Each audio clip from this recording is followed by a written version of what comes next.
여러분이 부활 신앙을 우리가 갖고 매년 인도를 받고 있습니다. 저는 복음 누림하면서 이 복음이 능력이 되고 말씀이 능력이 된다, 그런 말씀을 드렸는데, 저는 이 부활절을 맞으면서 이 부활의 신앙, 부활의 믿음, 이것이 성경적으로 아주 구체적으로 이렇게 정리가 되면서, 정말 복음 누림하니까 이런 의미와 그런 축복들이 바르게 깨달아지는구나 하는 것을 발견하게 됐습니다.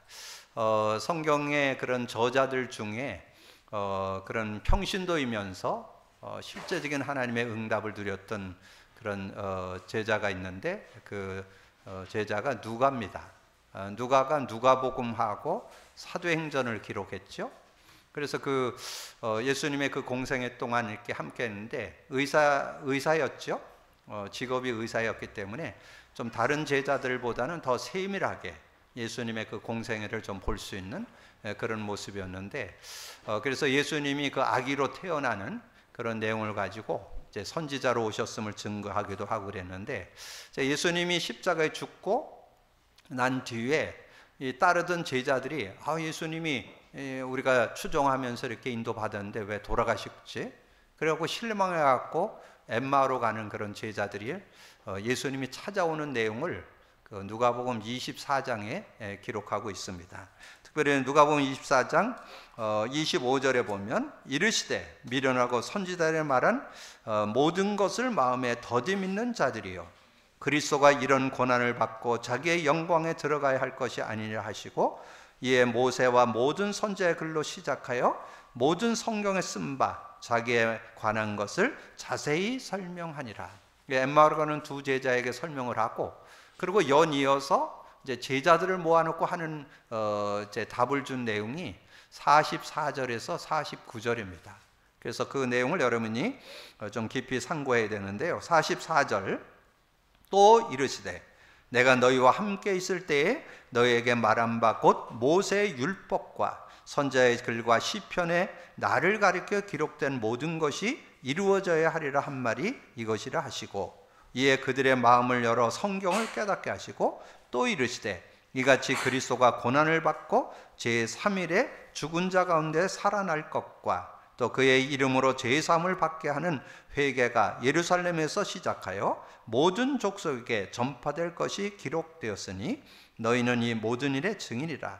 볼지어다 내가 내 아버지께서 약속하신 것을 너에게 보내리니 너희는 위로부터 능력으로 입혀질 때까지 이 성에 머물라 하시니. 예수님의 부활하셔서 뭘 증거했습니까? 그리스도이심을 증거했고, 그리고 그리스도 믿는 사람에게 성령이 함께 할 것을 말씀했죠. 그래서 오늘 그 읽은 누가복음 24장 44절에 49절 속에 특별히 46절, 또 이르시되 이같이 그리스도가 고난을 받고 제3일에 죽은 자 가운데서 살아날 것과, 그래서 죽고 부활하셔서 그리스도이심을 증거해 주셨고, 그리고 49절에 볼지어다 내가 내 아버지께서 약속하신 것을 너희에게 보내리니 너희는 위로부터 능력으로 입혀질 때까지 이 성에 머물라 하시니. 그래서 이 누가가 기록했던 그 언약이 사도행전이잖아요. 그래서 사도행전에 모였던 마가다락방에 모였던 성도들의 중심 신앙이 뭔지 아세요? 예수가 부활하셨다. 그럼 부활하셨으면 우리에게 뭘 주신다?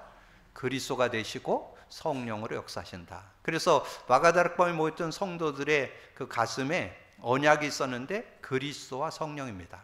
그걸 실제 붙잡을 때 전혀 모자라지 않는 그런 삶이 되어짐을 우리에게 증거주고, 또 한 명이 있는데 정말 사도 중에 최고의 사도라고 할 수 있는 사도 바울이 그 바리새인 중에 바리새인, 아주 열심당원이었잖아요. 그래서 초대교회 성도들이 예수가 부활했다라니까 안 믿어지는 거예요. 아마 뭐 정말 외형적인 거로 아마 좀 판단했던 것 같아요. 그 마가다락방에 모였던 사람들이 가난하고 어렵고 별 지식이 없고 맨 어부들이고 세리들이고 이러니까 아마 그게 안 믿어진 것 같아요. 그래서 그 초대교회 멤버였던 스데반 집사님이 돌에 맞아 죽는 그런 어려움이 있을 때 증인으로 섰던 사람이 사울이잖아요.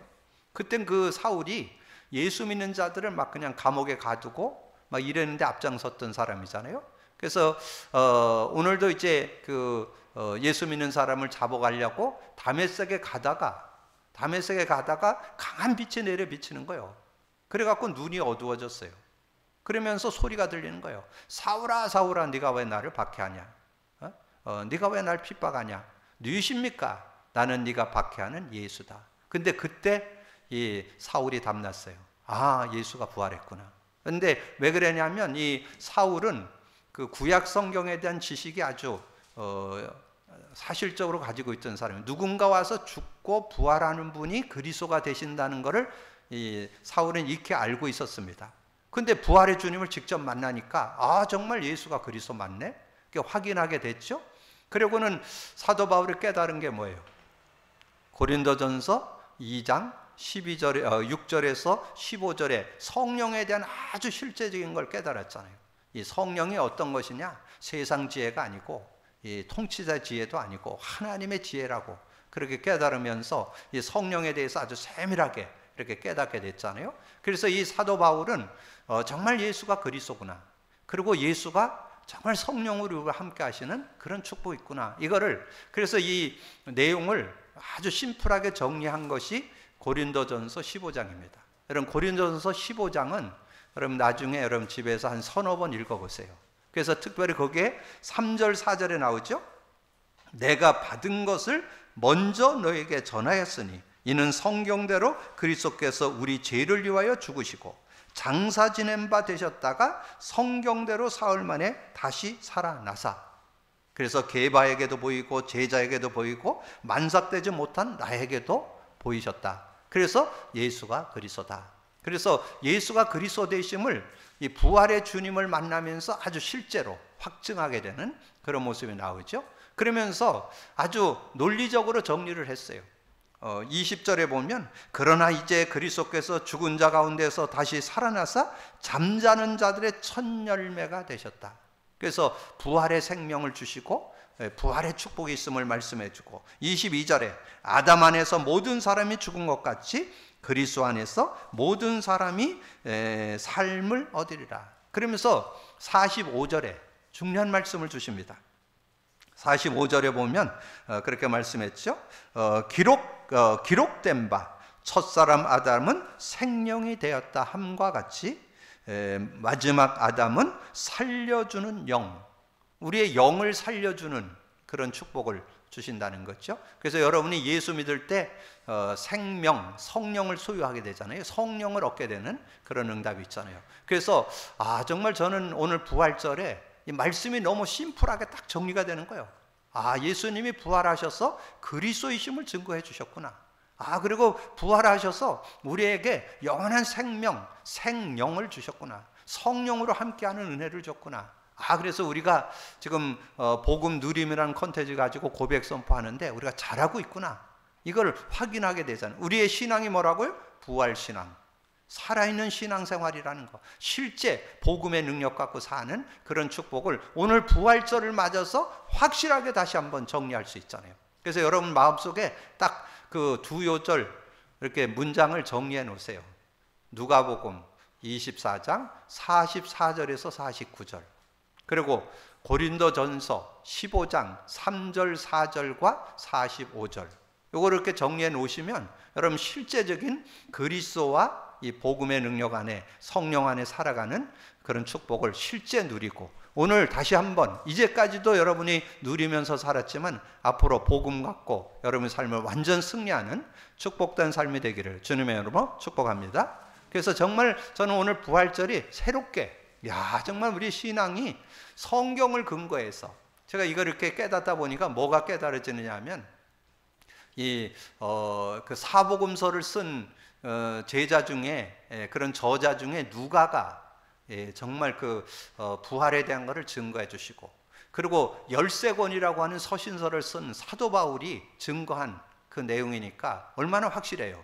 확실하게 자신이 실제 목격도 하고 그걸 깨달은 걸 가지고 정말 이렇게 서신서를 써서 보냈던 그 성경을 기록한 그 내용 속에 우리가 증거를 받으니까 틀림없는 그런 증거를 우리가 갖게 됐다는 거 확인할 수 있고, 자, 그러면서 이제 오늘 우리가 부활절에 이 아브라함의 신앙, 믿음의 조상이라고 하는 아브라함의 신앙. 그럼 아브라함 신앙 가질 때 뭐를 여러분이 갖고 있어야 될까요? 아브라함 신앙할 때 창세기 12장 1절과 창세기 12장 8절 9절을 7절 8절을 가지고 있어야 돼요. 무슨 신앙이었어요? 아브라함이 가나안 신앙 확실히 갖고 있었죠. 가나안 땅.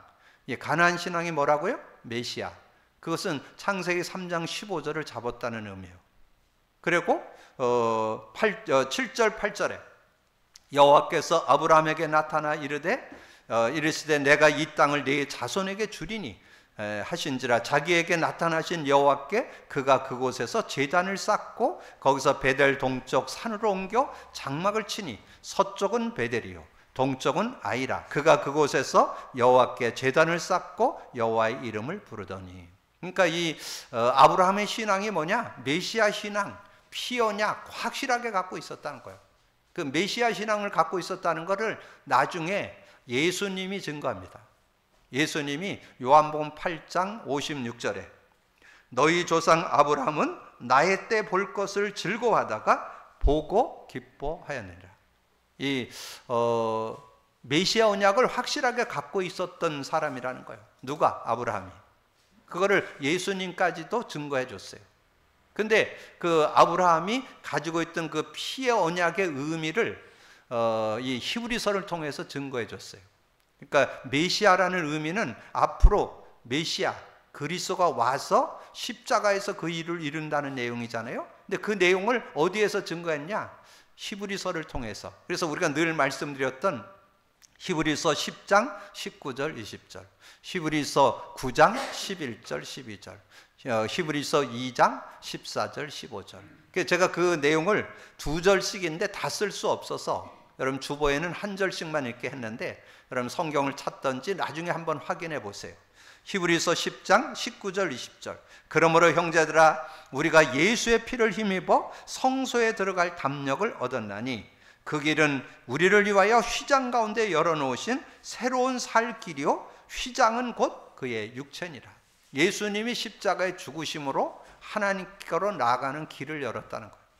하나님, 예수님의 죽음이 곧 하나님께로 가는 길이 되어지는 그런 축복이 있음을 말씀해주고, 히브리서 9장 11절 12절 그리스도께서는 장래 좋은 일에 대제사장으로 오사 손으로 짓지 아니한 것 곧 창조에 속하지 아니한 더 크고 온전한 장막으로 말미암아 염소와 송아지의 피로 하지 않고 자기 피로 영원한 속죄를 이루사 단번에 성소에 들어가셨느니라.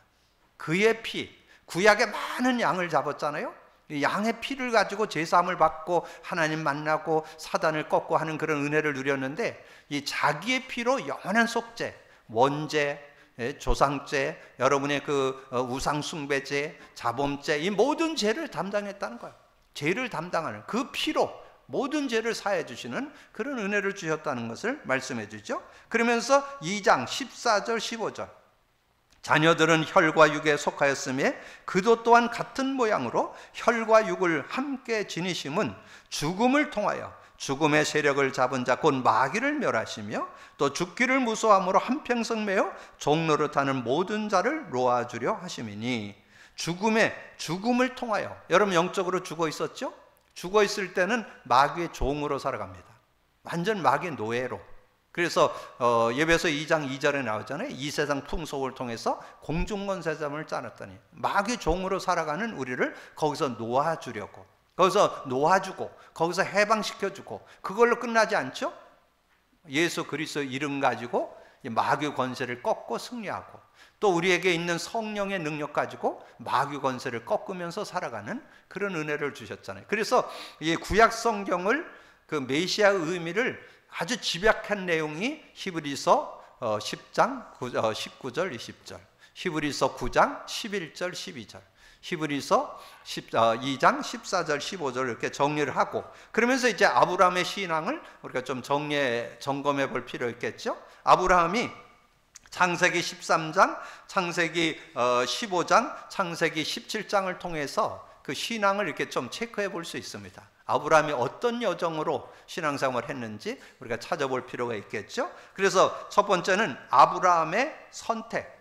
자, 아브라함이 이제 시간이 되어지면서 돈도 많이 벌고 양도 많아지고 막 재산이 많아진 그런 상황이 됐을 때 아브라함이 어떤 신앙으로 인도받았는가 하는 것을 13장에서 잘 설명을 해주고 있습니다. 자, 13장 1절에서 내용을 좀 보면, 아브라함이 애굽에서 나와 그의 아내와 모든 소유와 롯과 함께 네겝으로 올라가니 아브라함에게 가축과 은금이 풍부하였더라. 그가 네게부에서부터 길을 떠나 베델에 이르며 베델과 아이 사이 곧 전에 장막 쳤던 곳에 이르니 그가 처음으로 제단을 쌓은 곳이라. 그가 그것에서 여호와의 이름을 불렀더니, 여호와를 이름을 부르면서 신앙생활의 여정을 가고 있는 모습을 우리에게 말씀해 주죠. 그런데 8절, 아브라함이 롯에게 이르되 우리는 한 친족이라. 너나 나나 내 목자나 내 목자나 서로 닥치게 하지 말자. 내 앞에 온 땅이 있지 아니하나 나를 떠나가라. 내가 좌하면 나는 우하고 내가 우하면 나는 좌하리라. 이에 롯이 눈을 들어 요단 지역에 바라본지 소알까지 온 땅에 물이 넉넉하니 여호와께서 소돔과 고모라를 멸하기 전이었으므로 여호와의 동산 같고 애굽 땅과 같았더라. 그래서 이제 재산이 많아졌는데 자꾸 다툼이 일어나고 그러니까 이제 아브라함이 선택을 하죠. 네가 동하면 내가 서하고 네가 서하면 내가 동하리라, 이렇게 하게 되잖아요. 그러니까 그때 이 조카 롯이 어디를 선택해요? 소돔과 고모라를 선택하잖아요. 왜냐하면 그 소돔과 고모라가 오늘 그 10절에 나오잖아요. 여호와의 동산 같고 애굽 땅과 같았더라. 그러니까 거기를 선택하게 되잖아요. 근데 그렇게 이제 그 조카 롯이 그렇게 선택을 하고 아브라함이 이제 믿음의 결단을 했는데 하나님이 축복하는 내용이 14절부터 나옵니다. 롯이 아브라함을 떠난 후에 여호와께서 아브라함에게 이르시되 너는 눈을 들어 너 있는 곳에서 북쪽과 남쪽 그리고 동쪽과 서쪽을 바라보라. 보이는 땅을 내가 너와 네 자손에게 주리니 영원히 이르리라. 내가 네 자손의 땅에 티끌 같게 하리니 사람이 땅에 티끌을 능히 셀 수 있을진데 내 자손도 세리라. 너는 일어나 이 땅의 종과 행으로 두루 다녀보라. 내가 그것을 네게 주리라. 이에 아브라함이 장막을 옮겨 헤브론에 이르니 마므리 상수리 수풀에 이르러 거주하여 거기서 여호와를 위하여 제단을 쌓았더라. 그래서 지금 이제 조카 롯과 함께 생활을 하는데 하나님 많은 그런 양떼도 많아지고 재산도 많아지는 그런 시간표가 되어지면서 좀 믿음의 결단도 하죠. 네가 동하면 내가 서하고 네가 서하면 내가 동하겠다. 그러니까 조카 롯이 좋은 땅을 선택을 하고 아브라함은 어떻게 했어요? 이제 여호와의 이름을 부르고 4절에 보면 여호와의 이름을 불렀더라. 그리고 18절에 보면 이에 아브라함이 장막을 옮겨 헤브론에 있는 마므리 상수 수풀에 이르러 거주하며 거기서 여호와를 위해 제단을 쌓더라. 그런 중심으로 살 때 하나님이 축복해 주시더라. 그게 14장이에요. 그래서 14장도 여러분 참고를 해야 돼요. 자, 14장 내용은 간략하게 요약을 하면 아브라함이 그 족장 시대인데도 가병 318명을 거느리는 거부가 됐다고 그랬어요. 그러니까 굉장히 부자 됐다는 거죠. 그리고 여러분 그 족장 시대에 318명을 거느린다는 것은 보통 축복 아니죠. 그리고 그가 그 멜기세덱에게 11조도 드렸습니다. 그러니까 신앙생활도 잘했죠. 하나님 앞에 11조 정도 낼 수 있는 그런 신앙이라면 굉장한 신앙인이죠. 그래서 하나님 앞에 11조도 드리고, 그리고 어느 정도였느냐, 소돔과 고모라 연합군과 싸워서 승리했잖아요. 그러니까 그 소돔 왕이 얘기하잖아요. 우리 전리품 다 가져가라고. 근데 그거 안 받겠다. 왜냐하면 혹시 그거 받아갖고 내가 부자 됐다는 그런 소리 들을까봐 나 그거 안 갖겠다. 그러면 여러분 이 창세기 14장을 보면 아브라함의 신앙이 멋진 신앙인 맞죠? 정말 여호와의 이름을 부르고 마므리 상수를 나무에서 단을 쌓고 그랬을 때 하나님이 축복했다는 거예요. 하나님이 신앙인의 아름다운 선택, 그래서 아브라함의 선택, 믿음의 선택을 갖고 이렇게 인도받는 아름다운 모습을 우리에게 말씀해 주고 있죠. 그런데 그런 아브라함을 하나님이 시험합니다. 그게 15장이에요.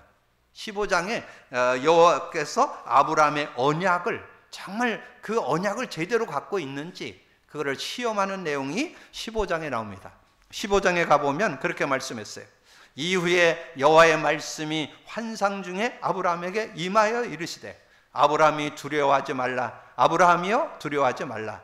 나는 내 방패여 너의 지극히 큰 상급이라. 아브라함이 이르되 주 여호와여 무엇이 내게 주시려 하나이까. 나는 자식이 없사오니 나의 상속자는 이 다메섹 사람 엘리에셀이니라. 아브라함이 또 이르되 주께서 내게 씨를 주지 아니하셨으니 내 집에서 길린 자가 내 상속자가 될 것이니라. 그러니까 뭐 아이 준다 그러더니 왜 아이 안 주느냐 그런 얘기죠. 그러니까 하나님께서 아브라함을 데리고 나가죠. 그래서 하늘을 쳐다봐라. 하늘의 무별이 너의 후손이 될 것이다. 그렇게 하면서 이 하나님이 직접 또 얘기합니다. 그럼 네가 나한테 제사 지내봐라. 그래서 아주 짐승을 쭉 이렇게 열거해 주면서 그 짐승 가지고 하나님께 제사 지낼 것을 말씀하죠. 9절에 여호와께서 그에게 이르시되 나를 위하여 3년 된 암송아지와 3년 된 암염소와 3년 된 순양과 산비둘과 쥐비둘기 새끼를 가져올지니라. 아버지 그 모든 것을 가져다가 그 중에 쪼갠 것을 마주 대해 놓고 그 새는 쪼개지 아니요 솔개가 그 시체 위에 내릴 때 아브라함이 쫓았더라. 그래서 하나님께서 이제 제사 지내는 것을 실제 짐승까지 지정해 주면서 제사 지내라 했잖아요. 근데 그 제사 지낸 이후가 중요해요. 제사를 지내고 난 다음에 12절 12절에서 14절에 보니까 그렇게 말씀했잖아요.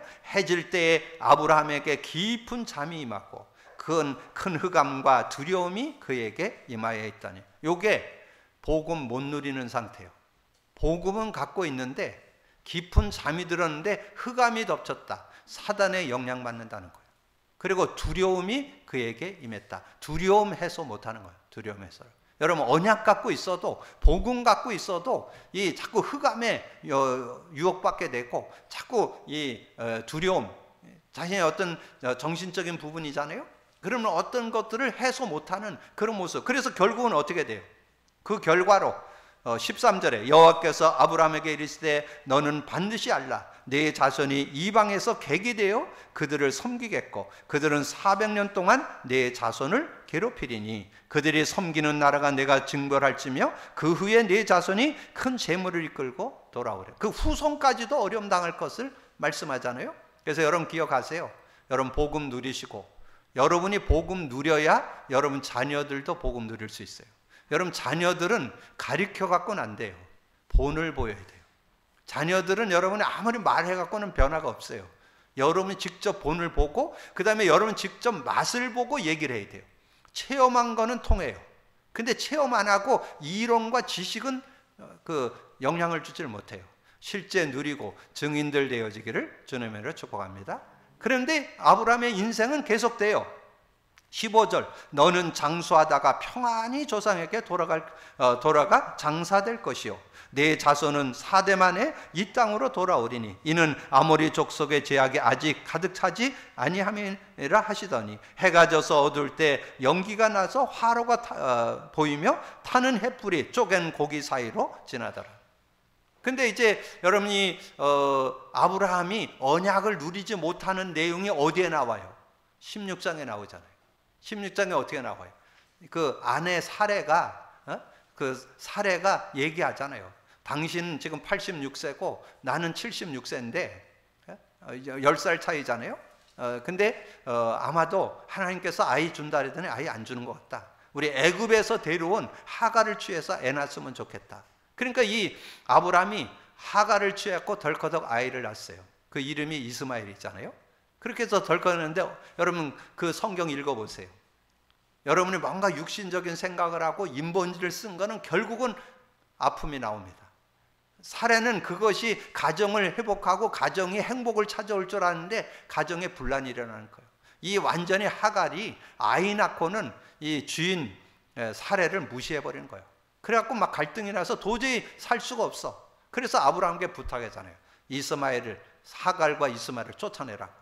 그러니까 또 그거를 아브라함이 순종해서 그 하갈과 이스마엘을 쫓아내는 그런 장면이 나오잖아요. 그래서 여기에 이 여호와께서 아브라함의 언약을 확인하신 그 내용을 볼 때 우리 가지고 있는 피 언약에 대한 거를 실제 시켜 보니까 시켜보니까 피언약의 의미를 이 아브라함이 못 누리는 거예요. 피제사는 잘 드려, 예배도 잘 드리고 기도도 열심히 하고 신앙생활 잘하는 것 같은데 언약은 놓쳐버리는 이 아이러니를 이 아브라함이 갖고 있다는 거예요. 여러분, 여기에서 그걸 볼 수 있어야 돼요. 우리가 신앙생활 겉모습, 경건의 모양은 있어. 교회도 안 빠지고 뭐 열심히 기도하고 신앙생활 잘하는 것 같은데 언약은 놓쳐버리는 이런 아이러니를 겪을 수 있다는 거. 언약 제대로 잡는 여러분 되기를 주님의 이름으로 축복합니다.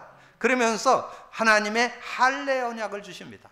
이 할례 언약을 통해서 확실하게 다시 한번, 왜냐하면 이 피제사를 가지고 안 통하니까. 그러니까 이제 몸에, 할례라는 건 뭐예요? 남자 생식기 끝을 자르는 게 할례잖아요. 그게 실제 몸에 칼을 내 가지고 피를 내 가지고 그거를 확인시키는 그런 내용이 나오잖아요. 그래서 17장 1절에 보니까 그렇게 말씀했죠. 아브라함이 99세 때에 여호와께서 아브라함에게 나타나서 그에게 이르시되 너는 전능한 하나님이라. 나는 전능한 하나님이라. 너는 내 앞에서 행하여 완전하라. 인간이 어떻게 완전할 수 있겠어요? 완전하다. 여러분, 복음 안에 사는 게 완전함입니다. 여러분, 지난번에도 전에 한번 말씀드렸죠? 창세기 6장 9절. 노아의 족보는 이러하니라. 노아는 의인이요 그는 완전한 자라. 그 완전하다는 그 개념이 뭐냐면 의미가 복음 안에 사는 걸 말하는 거예요. 복음 갖고 사는 걸 완전이라는 그런 것을 가지고 정의 내리는 거죠. 그래서 노아는 완전하라. 왜 완전하냐? 하나님과 동행했더라. 하나님과 동행하는 게 완전의 기준이야. 그래서 그런 믿음을, 그래서 이 아브라함에게도 완전하라. 그러면서 뭐를? 이름 바꿔주죠. 아브라함을 아브라함으로, 사레를 사라로 이름을 바꿔줘. 그게 뭐예요? 열국의 아비, 열국의 엄이란 뜻이잖아요. 그게 바꿔주는데 언제? 그 언약이 내 것 됐을 때 그렇게 된다는 거예요. 그래서 이 피제사 갖고 피언약 갖고 안 되니까 할례를 가지고 언약을 심어주는 그런 모습이 나오죠. 그래서 9절에서 14절에 나오죠. 하나님이 또 아브라함에게 이르시되 그런즉 너는 내 언약을 지키고 내 후손도 대대로 지키라. 너희 중 남자는 다 할례를 받으리니 이것이 나와 너희와 너희 후손 사이에 지킬 내 언약이니라. 너희는 포피를 베어라. 그것이 나와 너희 사이의 언약의 표정이라. 너희의 대대로 모든 남자는 집에서 난 자나 또는 너희 자손이 아니라 이방 사람에게서 돈으로 산 자를 막론하고 난 자 8일 만에 할례를 하노라. 그래서 지금 유대인들은 난지 8일 만에 지금도 다 할례는 행합니다. 할례는 행하는데 메시아 언약, 그리스도 언약은 안 잡아요. 유대인들이 지금 할례는 지금 유대인들이 전통으로 행합니다. 근데 할례의 의미, 언약은 안 잡아요. 메시아 언약, 그리스도는 안 잡습니다. 참 아이러니하죠?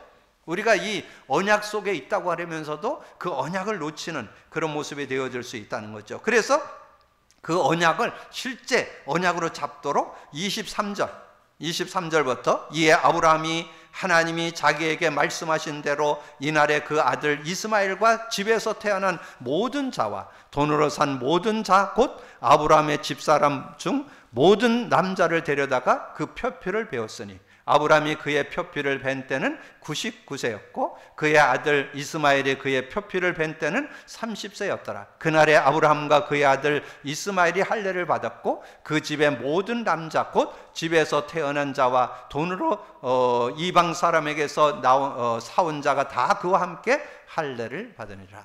그래서 하나님은 피제사에 가지고 안 되니까 할례를 가지고 이제 언약을 완전히 각인 뿌리 체질되어서 이제 이때 언약의 터닝 포인트가 됩니다. 언약을 누리는 그런 시간표로 들어갔죠. 그래서 어떻게 됐어요?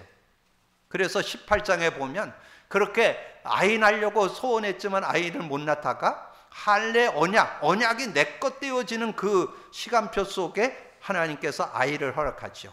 명년에 99세에 지금 할례를 받았고 100세에 아들을 낳을 것이다. 근데 아내 사라는 어땠어요? 사라가 몇 세예요? 사라는 90세죠? 89세. 그러니까 90세가 됐을 때 아이를 낳게 될 거다 그랬는데 그때 사라가 어떤 상태였어요? 경수가 끊어진 상태. 여자가 여자 구실을 할 수 없는 상태가 됐다는 얘기죠. 아이를 못 낳아요. 그런 상황인데 하나님 약속대로. 근데 그 약속대로 어떻게 됐어요? 창세기 21장에 아이 낳습니다. 하나님의 언약. 그래서 저는 정말 하나님의 축복과 은혜는 구원받아서 축복의 대열에 들어왔지만 진짜 축복은 복음 누려야 된다는 거. 복음 누리시기를 바랍니다. 아무리 강조해도 지나치지 않아요. 제가 볼 때는 불신자가 예수 믿었을 때는 한 1, 2년이면 그 언약 안에서 복음 누려요. 근데 신자들은 안 돼. 신자들은 제가 볼 때 지금 우리 교회가 8년 차잖아요.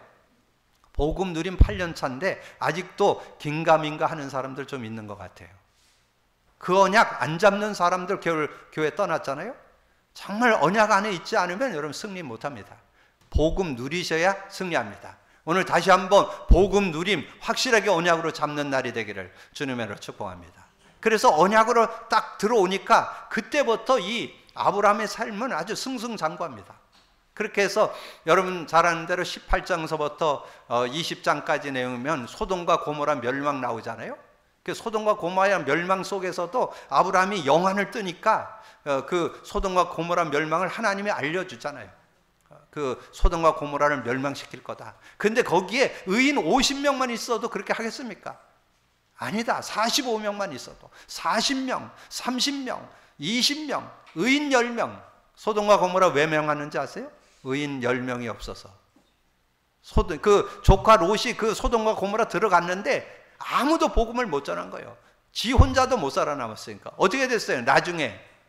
나중에 불 가운데서 겨우 거기서 벗어나는 그런 조카 롯의 모습이죠. 그 안에는 그 소돔과 고모라 미련이 남아가지고 나와갖고 뒤로 돌아봐갖고 소금 기둥이 돼버렸잖아요.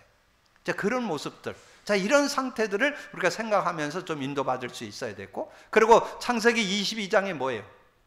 창세기 22장에 하나님이 아브라함을 시험했잖아요. 시험하는데 지금까지는 피제사로 드렸는데 네 아들 독자 이삭을 제물로 바치라고. 그래서 여러분 제물로 바칠 때 자기 아내였던 사라에게 얘기 안 합니다. 행여나 여자한테 얘기하면 또 반대할까 봐, 불신앙할까 봐 얘기 안 해요. 그리고는 이제 자기 아들과 함께 종들과 함께 나무짐을 지우고 불과 칼을 들고 지금 이제 모리아산으로 가잖아요. 그런데 산에 가갖고는 이제 종들은 밑에 놓고 이 아들한테 나무짐을 지우고 자기가 이제 불과 칼을 들고 이렇게 올라가는 거예요. 올라가는데 이 아들이 묻는 거예요. 이 아들이 어려서부터 피제사 드리는 걸 늘 보고 자랐단 말이에요, 이삭이. 그러니까 이제 물어보잖아요. 아버지, 나무도 있고 불도 있고 칼도 있는데 드릴 짐승은 어디 있습니까? 짐승을 가지고 피제사 드리는 걸 알잖아요. 얘기했더니 이때 아브라함의 신앙이 나옵니다. 하나님이 친히 준비하실 것이다. 그렇게 얘기하잖아요. 그리고 올라가 가지고는 이 야곱을 결박해 갖고 그 이삭을 결박해서 단위에 놓고는 죽이려고 딱 하는 그런 모습이 나오잖아요. 그때 천사가 가로막죠.